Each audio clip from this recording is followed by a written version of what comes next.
పాలి స్థల పురాణం. జపాలి దట్టమైన అడవి ప్రాంతంలో ఏపుగా పెరిగిన వృక్ష సంపదతో, చుట్టుచక్కని జలపాతాలతో, దివ్య తీర్థ లీలలతో, పక్షుల కిలకిల రావాలతో, బెట్లుడుతల ఉయ్యాలాటలతో, దివ్య సుగంధాలతో, ఔషధి మూలికల సంపదతో, కారణ జన్ముల కర పాద స్పర్శతో తిరుమలకు సుమారు 5 కిలోమీటర్ల దూరంలో పాప వినాశనం వెళ్లే దారిలో ఉన్న ఒక సుందర చారిత్రాత్మక హనుమాన్ దివ్య తీర్థరాజం. ప్రసిద్ధ హనుమక్షేత్రం.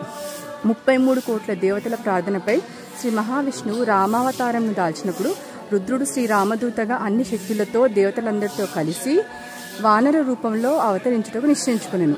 అప్పుడు జవాలి అనే మహర్షి హనుమంతుని అవతారానికి ముందే ఆ రూపాన్ని ప్రసన్నంగా గావించుకున్నటకు ఎన్నో ప్రదేశములలో తపస్సు చేసుకుంటూ కడకు శ్రీ వెంకటాచలంలో తిరుమల జప హోమము చేశాను.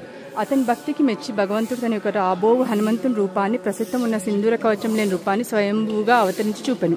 జపం వల్ల అవతరించినందువల్ల ఈ స్థలం జపాలి అయింది. అప్పుడు అన్ని తీర్థములు వచ్చి చేరినందువల్ల జపాలి తీర్థం అని పేర్కొనబడింది. ఇక్కడికి అతి సమీపంలోని ఆకాశగంగలో అంజనాదేవి తపమాచరించి ఆంజనేయ అవతారమును సంకల్పించినది. హనుమంతుని కొరకు ఆదిశేషుడు కూడా పర్వతముగా మారి బ్రహ్మచర్యాన్ని పాటిస్తున్నట్లున్నది.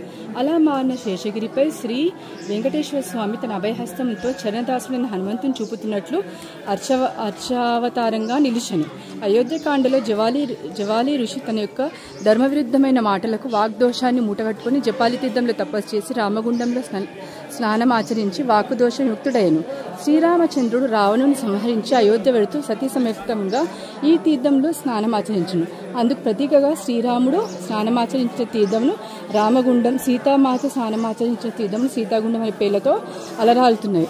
భక్తధ్రువుడు మొట్టమొదటి ఇచ్చటని తపమాచరించి భగవత్ సాక్షాత్కారాన్ని పొంది ధృవతార అయిన ఆకాశాన వెలుగొందుచున్నది.